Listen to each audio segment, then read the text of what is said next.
Fala, pessoal. Seja bem-vindo a mais uma aula de Economia para Engenharia. Lembrando que a gente está estudando o livro do Mankio. E a gente está agora falando sobre aquela parte da economia do trabalho. E hoje a gente vai falar um pouco sobre desigualdade de renda, pobreza, isso que afeta aí a vida de todo mundo, inclusive dos países, alguns países, principalmente do Brasil, né? O capítulo 20 fala sobre desigualdade, renda e pobreza, né? Bom, a ideia, então, é pensar o seguinte, quanta desigualdade há na sociedade? Quantas pessoas vivem na pobreza? Quais os problemas surgem na mensuração da desigualdade? E com que frequência as pessoas mudam de uma classe de renda para outra, né? E como é que eu mensuro essa desigualdade e a pobreza? Eu sou pobre, sou rico, classe média? Como é que eu sei isso daí, né? Para a gente falar de desigualdade e renda, desigualdade é a diferença entre o mais rico e o mais pobre, né? A renda do mais rico e a renda do mais pobre. Então tá aí uma imagem aí que ilustra bem, olha lá. Isso daí é o reflexo do Morro da Providência, no Rio de Janeiro. Esse prédio no centro do Rio de Janeiro, ele reflete exatamente a favela ali do Morro da Providência. Que é outra imagem, São Paulo, Paraisópolis. Ó. De um lado eu tenho a favela de Paraisópolis, do outro lado eu tenho dois condomínios de luxo, prédio. Cada andar tem uma piscina. Olha aí a diferença de desigualdade e renda expressa, né? E aí, da própria favela você consegue ver ali, ó, olha lá, o prédio do condomínio de luxo, né? Então, essa desigualdade de renda é o seguinte: imagina, vamos ver os números do Brasil 2019. O livro traz os números americanos, né? Vou só pegar a pessoa mais rica, a pessoa mais pobre, e aí vamos separar em grupos de 10%. Né? Os 10% mais pobres, vai subindo. E qual que é a renda média dessas pessoas? Então, só pego os 10% mais pobres do Brasil, ganham o quê? Em média, R$ 267. R$ 267. Menos da metade do auxílio emergencial, né? Aí você pega os outros 10%, já sai para 675, já dá um salto bom aí, que é mais que o dobro, né? É bom assim, mas o número é péssimo, né? Mas em termos percentuais. Depois vai para 900, depois vai para 1.000 e pouco, aí tá lá, ó. Até 90% da sociedade brasileira ganha 3.422. Os 10% ali entre 80 e 90, em média, 3.422. Então, 90 para baixo ali, está abaixo de 3.422, né? Na média. Aí, quando você pega o cara mais lá em cima, os 10% mais ricos do Brasil, lá o número já triplica praticamente, já sai para 9.706. Então, os 10% da população mais rica do Brasil, no ano 2019, teve uma renda média de 9.706, né? Aí a gente já vê, já bate o olho, você já vê como é que é a desigualdade. Se você pega esses caras 10% mais ricos aqui, ó, e divide pelos 10% mais pobres, olha aí, ó, como é que fica. 9.000 dividido por 267. É gritante essa diferença salarial no país, né? E aí, quando a gente pega agora, ali eu peguei decil, né, de 10 em 10 aqui, aqui é decil, de 10 em 10.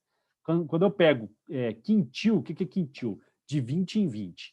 Então, se eu pego esse grupo aqui, ó, esse, aqui eu não tenho os números, mas se eu pego esses 20% aqui e esses 20%, os dois de baixo, divido os de cima pelos de baixo, dá quanto? Aí tá lá, ó, na Suécia, 3,7 vezes. Aí é muito pequeno, né? 3 vezes você pega o cara mais rico do cara mais pobre. Assim, ó. O mais rico é 3 vezes mais rico do que o cara mais pobre. No México, 11. E no Brasil, olha lá, Brasil, 16. E na África do Sul, 28. Né? É gritante essa distribuição de renda no país. Muito desigual, né? Para isso, os economistas criaram diversos indicadores para medir essa desigualdade, índice de Gini. Então, mas eu não vou falar disso aqui, vamos falar dos mais básicos. O primeiro dele é a taxa de pobreza. O que é a taxa de pobreza? Percentual de pessoas que está abaixo da linha de pobreza. Então, o mundo determinou o que eles chamam de linha de pobreza. Se você vive com menos desse valor, que eu vou mostrar, você está na sua taxa de pobreza. É aquele nível de sociedade assim, que é muito pobre. A gente está falando de um grupo que não tem nada, água encanada, né, esgoto,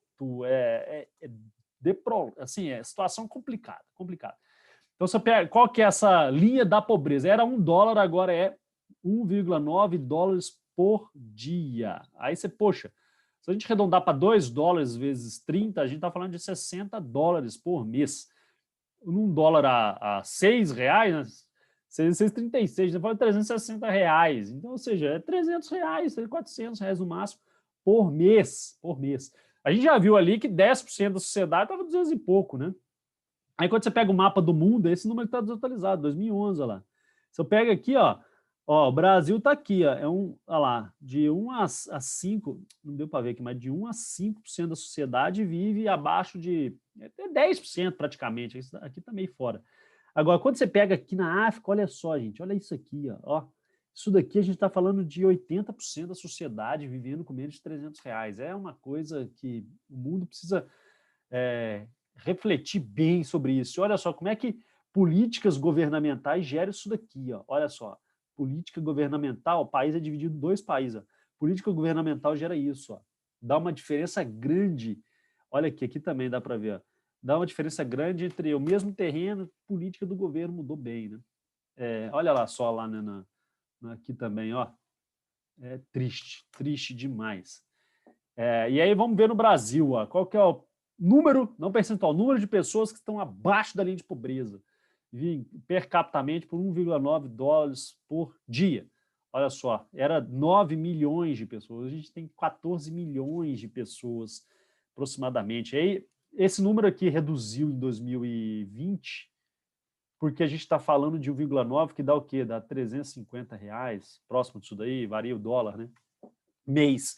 E aí o governo veio com o auxílio emergencial de R$ 600, quase que o dobro disso daí. E aí, para essa classe de sociedade de baixíssima renda, então, quando você mensura esse indicador da linha da pobreza, hoje o governo, com esse auxílio emergencial, tira muita gente dessa linha da pobreza, porque pega essa sociedade que tem uma renda muito baixa, não paga nada, né? R$ 300 por mês não dá para pagar nada de alimentação, né?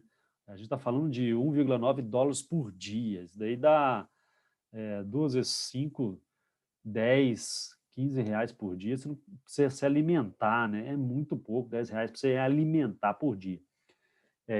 Aí está falando mais higiene, moradia, né? Você não paga nem alimentação. Então, como é que eu mensuro? Assim? Só que existe problemas de mensuração dessa desigualdade, né? Então, posso simplesmente linha da pobreza, percentual, diferença salarial mais rico, mais pobre. Tem alguns problemas que a gente não considera, está falando de valor renda, né? Primeiro dela, o que é? As transferências em espécie. Às vezes, o governo ele ajuda a sociedade não com dinheiro, só que ali a gente pega o dinheiro, né? Aí ele pode dar vale gás. No governo FHC tinha vale gás. O Lula transformou em Bolsa Família, mas antes tinha vários programas separados. Né? Então dá lá para o cara comprar um gás, farmácia popular, ele ganha remédio. Ou seja, são transferências não monetárias, não dou dinheiro, dou benefícios, serviços, né?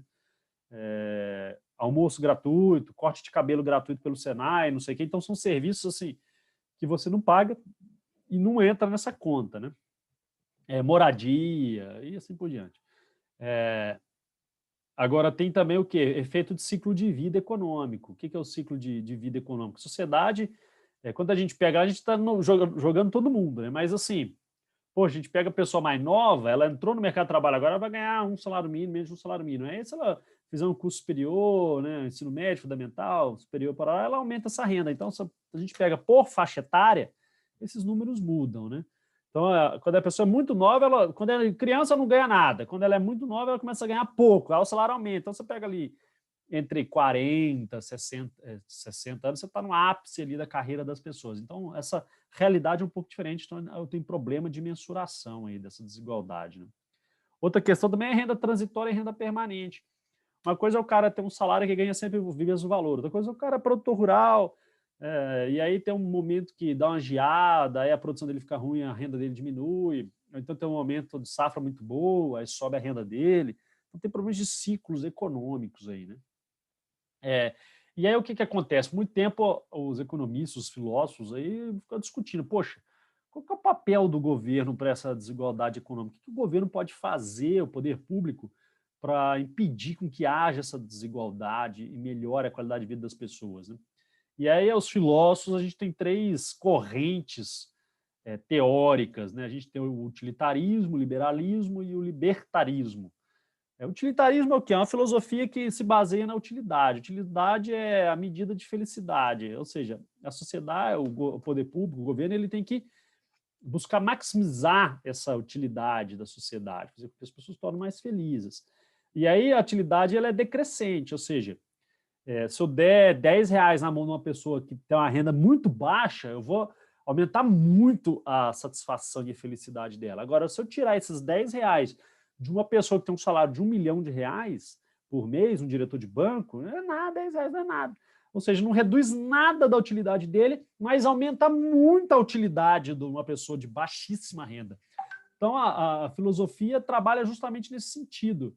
Poxa, então vamos achar um nível ótimo. A pessoa já ela é decrescente, então para cada R$ 1 que aumenta lá, já não tem impacto na felicidade dela, mas para o pobre tem um impacto muito grande. Então vamos tirar parte da renda dessas pessoas mais ricas e transferir para os mais pobres. Né? Agora tem o liberalismo. Liberalismo não. O liberalismo já fala, poxa, não vamos fazer isso. Vamos pensar o seguinte, o governo ele tem que pensar em leis justas, né? na justiça social. Então vamos criar leis, mecanismos que contribuem para que a sociedade tenha um bem-estar social maior. Né? Então vamos criar uma legislação que permite que o poder público contribua com a sociedade. Né? Então, por meio de quê? De seguro social, o governo cria projetos de seguridade social, que é uma saúde gratuita, uma aposentadoria. No Brasil, a gente tem a seguridade social, que são 3 pilares, aí, que é a assistência social, que é esses projetos de Bolsa Família e tal, a seguridade social, não, a previdência, a seguridade é tudo, né? A seguridade são 3 coisas. A assistência social, Vale Gás, não sei o quê, parará, Bolsa Família. A gente tem a previdência social, que é a aposentadoria, e a gente tem a saúde, né, que é uma saúde gratuita, SUS. Ou seja, é um modelo que está dentro da Constituição que busca esse liberalismo, é o modelo brasileiro. A Constituição Cidadã criou esse arcabouço de proteção social, né? Que alguns países não têm, mas o Brasil tem muito bem. Os Estados Unidos não tem, é um exemplo que não tem uma saúde gratuita, universal e tal. O Brasil ele pôs dentro da Constituição vários itens gratuitos para cobrir essa sociedade, ensino, educação, saúde e demais. Então o governo tem o quê? O objetivo de maximizar esse bem-estar, né? Eu acabei de falar das pessoas. Agora, o libertarismo não, o libertarismo é como se fosse o liberal ao extremo, né? O governo, a filosofia política segundo a qual o governo deveria punir os crimes e fazer valer os acordos voluntários individuais de cada um, mas não distribuir renda, é papel dele. Então o governo tem que fazer o quê? O governo ele tem que garantir os direitos individuais para que todo mundo tenha as mesmas oportunidades. Mas não é papel dele distribuir renda, projetos sociais. Não, o governo tem que garantir segurança e oportunidade igual para todos. E pronto. Não fala mais nisso. Então, esse é um modelo de libertarismo. Então, tem essas 3 vertentes. Agora, quais são as políticas públicas que o governo pode contribuir para a sociedade para reduzir a pobreza? Aqui a gente tem legislação do salário mínimo, cria um salário mínimo, então, poxa, não vai ser difícil alguém ganhar menos, porque a lei não permite pagar menos. Outra é o quê? É bem-estar social. São projetos sociais que o governo cria e fomenta, né? Bolsa Família é um modelo de bem-estar social, ele cria esses programas aí para auxiliar a sociedade, farmácia popular, o almoço de R$ 1, sabe? Então são projetos aí que criam esses bem-estar. Um modelo de imposto de renda negativo, pessoas que estão acima de tantos reais de renda pagam X% de imposto de renda, pessoas que estão abaixo de X reais de renda restitui, sabe? Como se você declarasse seu imposto de renda, eu estou abaixo de R$ 3.000, sim, então eu tenho uma alíquota negativa, eu vou restituir do meu imposto de renda, o governo vai me bancar. Se a minha renda sobe, eu tenho que pagar, então, ou seja, é um modelo aí de transferência de renda. Transferência espécie, esses modelos aí que entrega, eu acabei de falar, né? Serviços, a farmácia popular dá remédio grátis, então serviços e bens para cortar cabelo gratuito e tal, para a sociedade, de forma geral, não na forma de dinheiro, né? O bem-estar é em forma de dinheiro. E programas de antipobreza, incentivos ao trabalho e tal, forma de fomentar o trabalho das pessoas, né? Então é isso. Então o governo tem uma participação grande, espero que vocês tenham entendido um pouco sobre pobreza, esse é um tema relevante demais, tem vários prêmios Nobel da economia que estuda isso, políticas públicas, quanto que isso pode influenciar para a sociedade. Então, para quem gostar do assunto, estude lá e até a próxima. Abraço.